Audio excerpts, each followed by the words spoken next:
வணக்கம் friends, போதிமேன் ரேக்கிலிருந்து Eswari.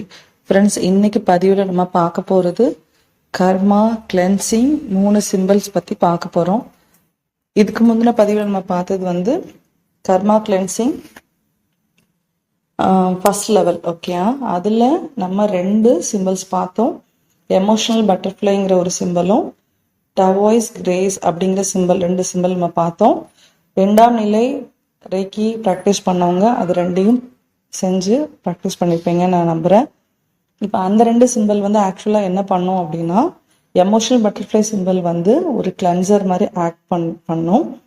டவாய்ஸ் கிரேஸ்ங்கிற simple நல்ல ஒரு இறை கருணையை நம்ம உடம்புல கிரியேட் பண்ணி கொடுக்கும். சரியா? இதுதான் ஃபர்ஸ்ட் பேசிக். ஒரு கர்மா கிளென்சிங் உடம்புல நடக்கிறதுக்கான பேசிக் இந்த 2 இருந்தால் தான் நடக்கும். அதை தான் நமக்குள்ள ப்ரொடியூஸ் பண்ண அந்த சி எனர்ஜி, அதாவது ரெக்கி எனர்ஜிக்கு இதை செய்யன்னு சொல்லி நம்ம கர்மா கிளென்சிங்க பண்ணியிருக்கோம் இல்லையா? சரி, இப்போ இதுல 2ஆம் நிலையில நம்ம இன்னுமே ஒரு 3 சிம்பிள்ஸ் போட்டு இந்த கர்மா கிளென்சிங் பண்ண போறோம். இதுவுமே நல்ல எஃபெக்டிவா இருக்கும். ஆக்சுவலா நீங்க இதையும் இந்த 3 சிம்பிளையுமே யூஸ் பண்ணி நல்ல கர்மா கிளென்சிங் பண்ணலாம். இதுல 3ஆவது சிம்பிள் ஒன்று இருக்குது. அது பேரு ஷீதி மீ ஓ. இது ஆக்சுவலா கைடன்ஸ்க்காகவும் யூஸ் பண்ணப்படும். இது எப்படி அப்படின்னா, இப்போ நிறைய பேர் கர்மா பிரச்சனையில தானே டிசீசஸ் எல்லாம் எக்ஸ்பீரியன்ஸ் பண்ணிட்டு இருக்கோம். டிசீசஸ் மட்டும் இல்லாமல் தினம்தானும் நம்ம சந்திக்கிற நிறைய பிரச்சனைகளாக இருக்கட்டும், ரிப்பீட்டட் பேட்டர்ன்ஸாக இருக்கட்டும், இந்த கர்மா பிரச்சனையில தான் வருது இல்லையா? ஸோ அது ஈவன் நீங்கள் ஹீலிங்ஸ் கொடுத்ததுக்கு அப்புறமுமே நிறைய பேருக்கு ரிப்பீட் ஆச்சு அப்படின்னா, அப்போ அது உங்களுக்கா இருக்கட்டும் மற்றவங்களுக்கா இருக்கட்டும், இந்த சிம்பிளை வச்சு நம்ம மெடிடேட் பண்ணுறது மூலயமா நமக்கு அதுக்கான கிளியர் ஐடியா இல்லை சொல்யூஷன் உங்களுக்குள்ளேருந்து தெரிய ஆரம்பிக்கும். அதுக்கு இந்த 3ஆவது சிம்பிள் ஹெல்ப் பண்ணும். ஸோ நீங்கள் அந்த 3ஆவது சிம்பிளை வச்சு மெடிடேஷன் பண்ணிக்கலாம். மற்ற 3 சிம்பிளுமே மற்றபடி இந்த 3 சிம்பிளுமே ஹீலிங்ஸ்க்கு வழக்கமாக நம்ம உள்ளங்கையில் போட்டு பண்ணுவோம் இல்லையா? அந்த மாதிரி போட்டு பண்ணலாம்.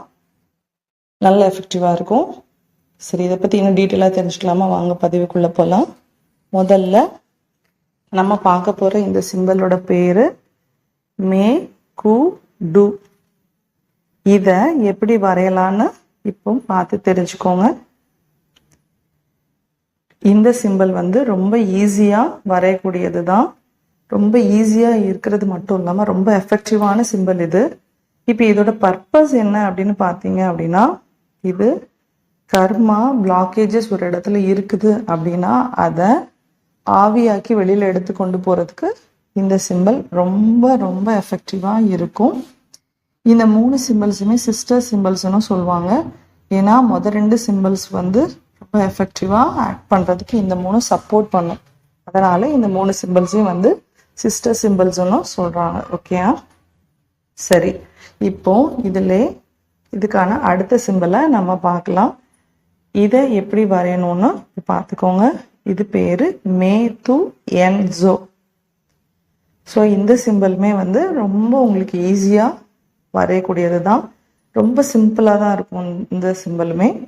பார்த்துக்கோங்க. இதை பார்த்து எப்படி வரையணும்னு இதை கற்றுக்கோங்க. சரி, இந்த சிம்பிள் ஆக்சுவலாக என்ன பண்ணோம் அப்படின்னா, நான் முதல்ல சொல்லியிருந்தேன் இல்லையா, மே கூடு. அந்த சிம்பிள் ஒரு இடத்துல இருக்க கர்மா பிளாக்கேஜஸை வேப்பரைஸ் பண்ணோன்னு சொல்லியிருந்தேன் இல்லையா? வேப்பரைஸ்னா ஆவியாக்கும். அப்படி ஆக்கும்போது இப்போ உங்களுக்கே நல்லா தெரியும். இப்போ ஒரு தண்ணி சூடு பண்ணோம் அப்படின்னா அதில் இருக்கிற அது ஆவியாக மாறப்போ கீழே உங்களுக்கு தண்ணி இருக்கும் இல்லையா? மொத்தமாக ஆவியாகி போகிறதுக்கு டைம் எடுக்கும். அது மட்டும் இல்லாமல் இப்போ நமக்கு எப்படி ஒரு நிழல் இருக்குதோ அதே மாதிரி கர்மா அப்படிங்கிற நெகட்டிவ் தன்மைக்குமே நிழல் இருக்குது. ஸோ அதை கிளென்ஸ் பண்ணுறதுக்கு இந்த சிம்பிள் ரொம்ப எஃபெக்டிவாக ஹெல்ப் பண்ணும். ஸோ இந்த சிம்பிளை இங்கிலீஷில் எப்படி சொல்கிறாங்கன்னா கர்மிக் ஷேடோ கிளென்சர் அப்படின்னு சொல்கிறாங்க. கர்ம பதிவுகளில் இருக்கிற அந்த நிழலை நிழல் தன்மையை மொத்தமாக கிளென்ஸ் பண்ணுறதுக்கு இந்த சிம்பிள் வந்து ரொம்ப எஃபெக்டிவாக இருக்கும். ஓகேயா? இப்போ அடுத்து நம்ம பார்க்க போகிறது CPMO. இந்த சிம்பிள் தான் நான் முதல்ல மென்ஷன் பண்ணியிருந்தேன் இல்லையா? இது வந்து நல்ல ஒரு கைடன்ஸ் ஆகும், ஆக்ட் பண்ணும் இந்த சிம்பிள். இப்போ இந்த சிம்பிள் எப்படி வரைவோம் அப்படிங்கிறத கற்றுக்கோங்க. இதுவுமே ரொம்ப சிம்பிள் தான். பார்க்க என்னடா இவ்வளோ சிம்பிளாக இருக்குது, இது வந்து வேலை செய்யுமா அப்படின்னு நினைக்காதீங்க. ரொம்ப சிம்பிளாக இருக்கிறது தாங்க ரொம்ப எஃபெக்டிவாகவும் இருக்கும். இதையும் நம்ம வழக்கமாக பண்ணுற கர்மா கிளென்சிங் டெக்னிக்கில் கையில் உள்ளங்கையில் போட்டு பண்ணிக்கலாம். அதே மாதிரி மெடிடேஷனில் நீங்கள் பண்ணிக்கலாம்.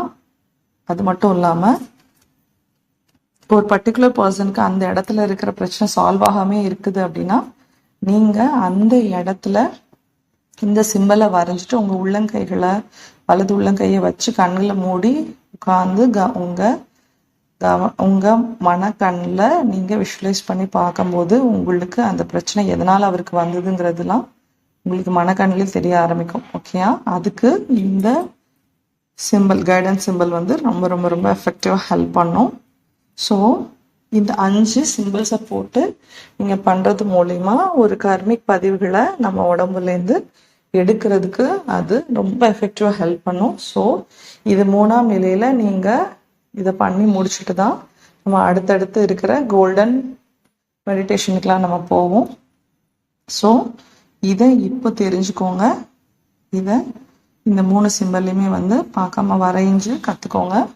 ரொம்ப எஃபெக்டிவான இந்த சிம்பிள்ஸு உங்களுக்கு உங்களுடைய கர்மாவை கிளென்ஸ் பண்ண ஹெல்ப் பண்ணும். இப்போ இந்த கர்மா கிளென்ஸ் ஆகுது அப்படின்னு சொல்கிறோம் இல்லையா? அது வந்து எப்படி கிளென்ஸ் ஆகும் அப்படின்னா உங்களுடையது மட்டும் இல்லாமல் உங்கள் அப்பா அம்மா அப்படின்னு ஒரு 7 தலைமுறைகளாக நம்ம வழி வழியாக நம்ம தொடர்ந்து கொண்டு வந்துட்டு அனுபவிச்சுட்ருக்க அந்த கர்மா டெபாசிட்ஸ் எல்லாத்தையுமே வந்து கிளென்ஸ் பண்ணுறதுக்கு இது ஹெல்ப் பண்ணும். ஓகே? ஈவன் இந்த சனி ப்ராப்ளம்ஸ்லாம் இருக்குதுன்னு சொல்கிறோம் இல்லையா? அவங்களுமே வந்து இந்த கர்மா கிளென்சிங் டெக்னிக் வச்சு செய்ய உங்களுக்கு நல்ல ஒரு இம்பேக்ட் கிடைக்கும். நீங்கள் நல்ல கர்மா கிளென்சிங் ஆகி உங்களுடைய வாழ்க்கையை நிம்மதியாகவும் சந்தோஷமாகவும் தொடர இந்த சிம்பிள்ஸ் வந்து கண்டிப்பாக எஃபெக்டிவாக இருக்கும் நான் நம்புகிறேன். அதனால தான் ஷேர் பண்ணியிருக்கேன். ரேக்கி ப்ராக்டிஸ்னஸ் 3rd லெவலில் இருக்கவங்க லைகோமிக்கு அட்டியூன் ஆயிருக்கீங்க அப்படின்னா தாராளமாக இந்த 3 சிம்பிள்ஸுமே வந்து போட்டு நீங்கள் ட்ரை பண்ணி பாருங்கள். உங்களுக்கும் இல்லை நீங்கள் ஹீலிங் கொடுக்குறவங்களுக்கும் நீங்கள் பண்ணுறப்போ உங்களுக்கு நல்ல ஒரு இம்பேக்ட் தெரியும். அப்படி யாருக்காவது டிஃப்ரென்ஸ் தெரிஞ்சுது அப்படின்னா நீங்கள் எனக்கு கமெண்ட் செக்ஷனில் சொல்லலாம். இன்னைக்கு பதிவு அவ்வளோதான் ஃப்ரெண்ட்ஸ். நாளைக்கு இன்னொரு ரொம்ப முக்கியமான பதிவில் நம்ம சந்திக்கலாம். தேங்க்யூ.